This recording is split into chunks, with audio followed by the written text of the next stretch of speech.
have to apologize that I don't speak Spanish. I speak 2 words in Spanish, which is to order a beer in a bar, and then it stops there. But I have been told I have a good BBC type of voice, so I will give you my best BBC voice today, and hopefully you can understand what I'm talking about. So in my presentation, I will talk about 3 things. The first, I will give you my perspective, following on a bit from Scott, about the trends that are driving technology, artificial intelligence, digitization. I will then explain how I think they are going to impact assessment, and a slightly different perspective, I think, from Hogan and Scott. And then I'll give you some tips, some guidelines that I think will be really useful for everybody in HR to follow through. So, first of all, this I think is from Deloitte Berson, a very, very good slide that explains the major trends that you in HR have been experiencing over the last few years. And if you look at the bottom there, that's really where technology first came into HR. It was a record system. It was to record who is applying to our company, who is employed by our company, and it was very much just about efficiency and automation. That's all that initial trend was about. Then it became, can we manage the people? Can we manage the candidates in our system a bit better? And then we had applicant tracking systems coming into play. Now, I think we have a very interesting trend that started with engagement. So companies are recognizing we can't just treat employees or candidates applying to us as a number. We have to recognize that there are people behind this application. And the reason that became important was because we have now a generation coming into the workplace, the millennials, where this started, where engagement was very, very important to their way of doing things. So the millennials now have brought much greater focus about engagement, not just in recruitment, but in the workplace as well. So you'll see, and you have seen as HR now, lots of companies giving you new ideas about engagement, both for candidates and for employees. And I think that's important because we have social media now. We saw in the study earlier how important social media is to HR. It's also very important to the candidates, employees. And then I think the final trend around this, and I like both Jörn's and Scott's point about this, which is how data and engagement can make the process of automation more human rather than less human. And I think the trend around productivity is how we as companies, how we as people merge data and still make it human, and that we don't lose the interaction that we have with people and employees. And I think that is the challenge, and I'll share with you how I think we can address that. So here are what I think are 4 drivers of why now we're seeing these big 2 issues for me, data science and engagement, driving recruitment and people analytics. So the candidate experience. People talk about the candidate experience, but why is it important? Well, here's a little example from L'Oreal.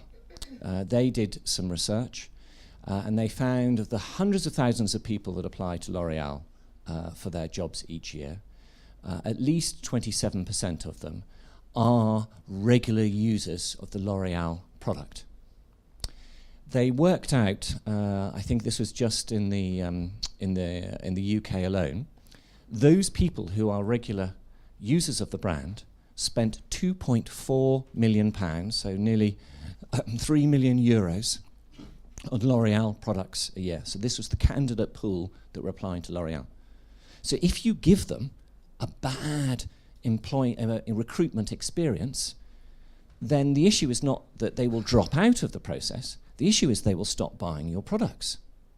And we're talking 3 million euros here. And I've seen this with many other studies as well. And if you look at actually 3 million euros, that was more than their entire recruitment budget. So getting that experience right is so important. So now think, if candidate experience is important, think about, as everybody here in companies, how much money do you spend on marketing to candidates to apply to your organization? Lots of money goes on marketing. Come to my brand, whether that be Repsol, Santander, whoever it might be, come and apply to my organization. So they get excited, they see some very nice videos, you do things on social media, YouTube, so they see all these great things about your organization, and then what happens when they come to apply for the job? Please fill in this long application form. It will take you 2 hours to do it. There will be no YouTube, no exciting engagement on this. And when you finish that 2-hour application form, then we're going to ask you to do these incredibly long and really very boring assessments. And then at the end, if you're still keen and you haven't been put off with this difference between the marketing and the recruitment process, then we might give you a job. Now, yes, we want people to be determined to apply for a job, of course, to show that they really want to apply for it. But the millennials look at things slightly differently. They're much more emotion driven. They want to apply to an organization that feels to them that it reflects their values. So the recruitment process now has to be much more candidate-centric. It has to be engaging. You have to give something back to the candidates, and they have to feel that it's more like the brand and not like the warehouse that is associated with the brand. I think things, we talked about predictive analytics, but diversity and inclusion is important. There's lots of data out there that says executive boards that have as many women on the board as they do men outperform businesses that have a largely male-dominated board. So we know that's important, but the one challenge holding back diversity and inclusion is the fact that most of the recruitment process involves a human with all the bias associated around the way that we look at the world, making a decision on whether to hire somebody largely based either on a CV or on the interview. And we know the challenges around a CV is self-reported.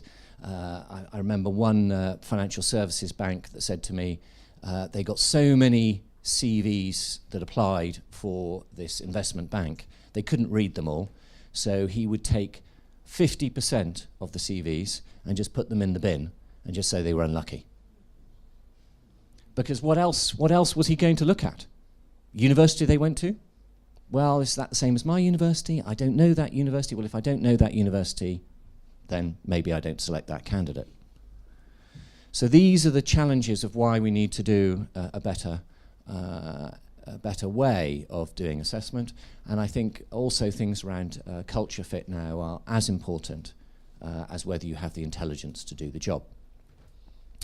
So as HR, I mean, I probably get 3 emails a week now, and soon, and I'm sure it'll be a day, with companies emailing me with AI, I've got the latest, make recruitment really easy for you. You don't have to do anything, the robot will decide, the algorithm decide, is this candidate a good fit? And I think the points that Scott and Göran talked about, the challenges of AI and not understanding how it works is really important. Because if it's not done in the right way and there isn't science behind it, then all these words that people are throwing at you is a great thing to try out. They're going to be what the good American term is snake oil, so it's going to be selling you something that doesn't really have any value.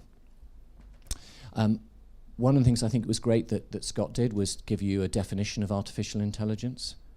I think it's too easy. We saw the survey earlier. Is artificial intelligence important in your organization? whatever it was, 70% of people said, yes, artificial intelligence is important to my organization. And then if you ask those people, well, what does artificial intelligence mean? They go, ooh, I think does it involve a robot? Does it involve an algorithm? Is the algorithm the same as the robot? Is the robot different than the algorithm? Is a chatbot artificial intelligence? Or is it just a voice response system? So these are important words, and I think it is important as HR that you understand what they really mean and where those things can be used well and where they can't be used well. This is quite a busy slide, but this I think is a good way to start with thinking about where does automation and artificial intelligence help and where doesn't it. So here is where will artificial intelligence and machine learning most likely to make an impact on recruitment. So on the bottom here you have, is the potential of this activity really good, which would be down this end, high for automation, or is it bad for automation? And then on the other side, we have here, is the value of a human being involved in these activities high and therefore value added, or is it low? So for the first time, I think, again, this was done by a people analytics company, and I think it does a really nice job of trying to help you as HR understand what are the things that you should be looking at in terms of automation, and what are the things that you can leave for a bit. So now I'm going to, now that hopefully that gives you an idea of the drivers of that, I'm going to dive down a little bit more into how I think artificial intelligence and the user engagement is going to play a role in assessment. So this is where I differ with Scott. I actually think the way that digitalization is going to impact assessment is not about Facebook and, as Scott used the word, the digital crumbs, because Cambridge Analytica destroyed all of that. The idea that you can take people's personal data, use it in a way that they didn't intend for it, I think has gone now.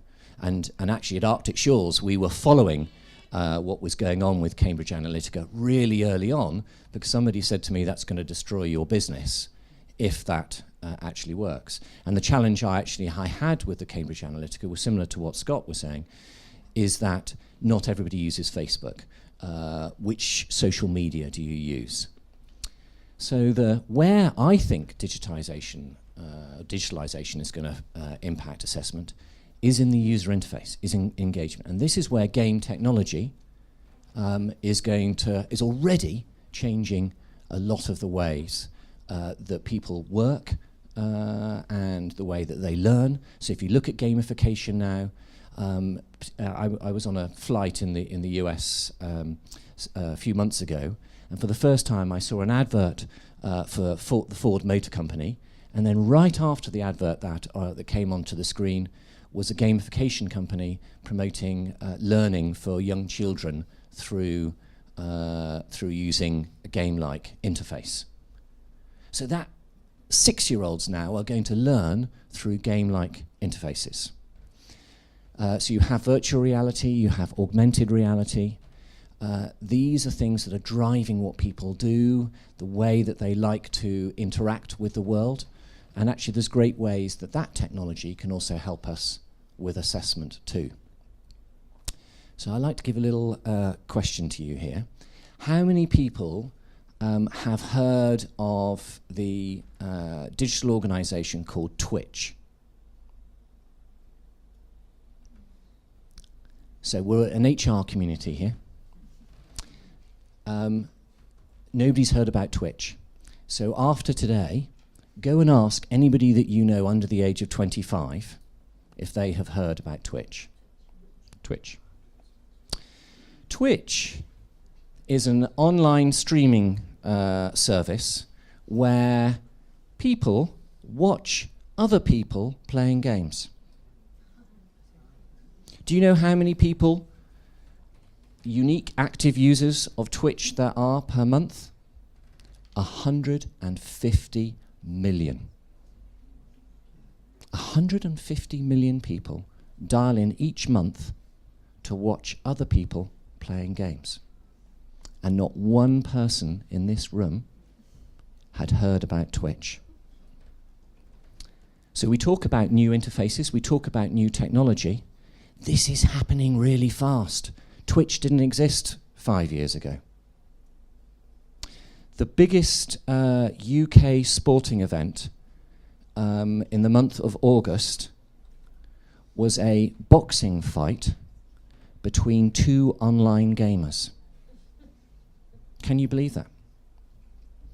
40 million of their community, I think in the end it was about 3 million that dialed in to watch the boxing match. It was streamed live on television. But Logan Paul and KSI, again, I won't ask you if you've ever heard of those people, but go and ask your 25-year-olds. But Logan Paul and KSI had a real-life boxing match, but 2 million people dialed in to go and watch it online. So game technology, new interfaces, this is what people are using now. And when they come to see your organization, they are expecting, if you're innovative, your branding and your marketing says you're innovative, then that type of interface, this type of technology, they would expect to see it in your recruitment process. So this is an example of using gamification in recruitment. The way that we've introduced gamification into recruitment is to create mini tasks, so 9 little mini tasks. It comes back to the question that people bring before, is an assessment that is 25 minutes, 40 minutes too long? Well, the way that we've addressed that is if you make each little mini task no more than 2 to 5 minutes, then you can get somebody to do a 40-minute assessment because they're not doing the same thing again and again and again. The way that I think is interesting, so this is the interface. So this is a mobile interface. You can do it on the PC or you can do it as a mobile activity. It's based on neuroscience. So the way that assessments now are using engagement and digital technology is to get people to do some tasks, and those tasks are related to what part of the brain that you are naturally more comfortable with using. So all of the tasks that we have put into the assessment now are based on neuroscience, they're based on MRI scans that can tell us, are you using more of your fight versus flee area of your brain, which is highly associated with neuroticism. And each of these tasks allow us to understand what are your preferences, your behaviors. And ultimately, for a millennial, how do you want to be assessed for a job? Do you want to be assessed for a job based on what you normally do, or being asked what you might do? And where gamification and the digital interface is coming into assessments now is getting you to do things in a way that is validated and right, but is based on real behaviors. This exciting thing, though, if you get that interface right, is the data that we pick up. So if you're using game technology in assessment, we will pick up a minimum of 5,000 data points on how somebody interacted in a 35-minute time period with our interface. 5,000 data points.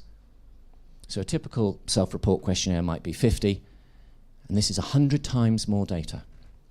Now, the interesting bit then, as Scott alluded to, is how do you take this data that relates to personality and use it to predict performance? And that is the big question. We know that personality does predict performance in the workplace, but how do you, if you take one of these new form of assessments, are you able to achieve that? So the way that we achieve that is to take those 5,000 personality points. It's based on the Big Five framework. We get 30 different personality measures, and then it passes through an algorithm to then tell the recruiting organization, is that person a good fit for this role or for your organization? Now, the big question, of course, is you can get that algorithm. It'll give you a ranking, But what about bias? We talked about what about bias in the algorithm? How do we know that that algorithm doesn't have some bias, and therefore the recommendation is recommending more men rather than women, and we saw with Amazon.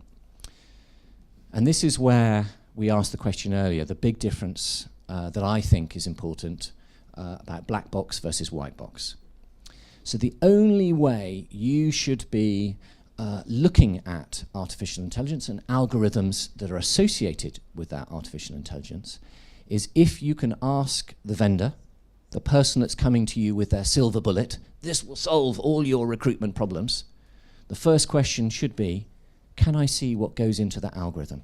Can you show me what were the inputs that you used into that algorithm, and can I check them? Even better, if there was a legal case brought against me, could I produce the evidence to support that algorithm? If it's black box, then the answer is no, in which case you should run a mile from it. And I think there is great advantages that machines can help us with to make better decisions, but only, and only that important thing, if they are transparent and you can look at what is made up into that algorithm. And here is an example where I think you hear some of the hype that these companies are saying that algorithms will help you with. And I don't think this is a ridiculous statement that some of these companies will come forward to you with. I'm not a big Justin Bieber fan, so I can sympathise a bit there. I think my daughter might take a different opinion. But this is clearly rubbish. It's clearly rubbish. And I think the important thing is that we're not companies that come to you that say, oh, I've got 3 MIT PhDs, I've got a Harvard professor that's been working on this algorithm. You can trust all that clever mathematical work, the data science that's gone into it, far cleverer than anybody that could possibly understand. And this would be the danger if you don't understand it and you can't. And don't be frightened of challenging vendors and asking them, no, I need to understand the science. I need to understand how you develop this algorithm. I need to understand who did you validate it against. So this is my last slide now. These are the 6 tips that I think you should keep as a little aid, as a little written down note. Anybody that comes to you that says, oh, I've got artificial intelligence, I've got algorithms that will solve your problems, these are the little 6 check boxes you should run through. If it is genuinely engaging for candidates, are you giving them feedback? I think that's important. 80% of millennials say their number one frustration with the recruitment process is they get no feedback at all. If it has to be data-driven, okay, we accept that it should be data-driven, but is that data objective? How has it been validated? I think immersive and authentic is important. One of the things that game technology does, this is where I think virtual reality will provide some very interesting things for assessment going forward, is in the world of virtual reality, you are completely immersed. And so the decisions that you will make when you are interacting with a virtual reality type of assessment will be authentic. There are other challenges around virtual reality, but ideally what we're trying to get to is authenticity. And then the other side of it is that it has to be transparent. It has to be related to activities in the workplace. You have to be able to show that the way somebody interacts with this interface is relevant to the job. And that's where, with Jura and I, totally agree that you've got to have a subject matter expert that is taking the data that relates to performance, and then how are they using that data to configure a platform that uses artificial intelligence. And then it has to be, you have to demonstrate that it's relevant to the job. So I hope that that's given you a very quick tour of all things artificial intelligence and user engagement, and you have some 6 tips to work on, and then go and talk to people about Twitch later on today. Thank you.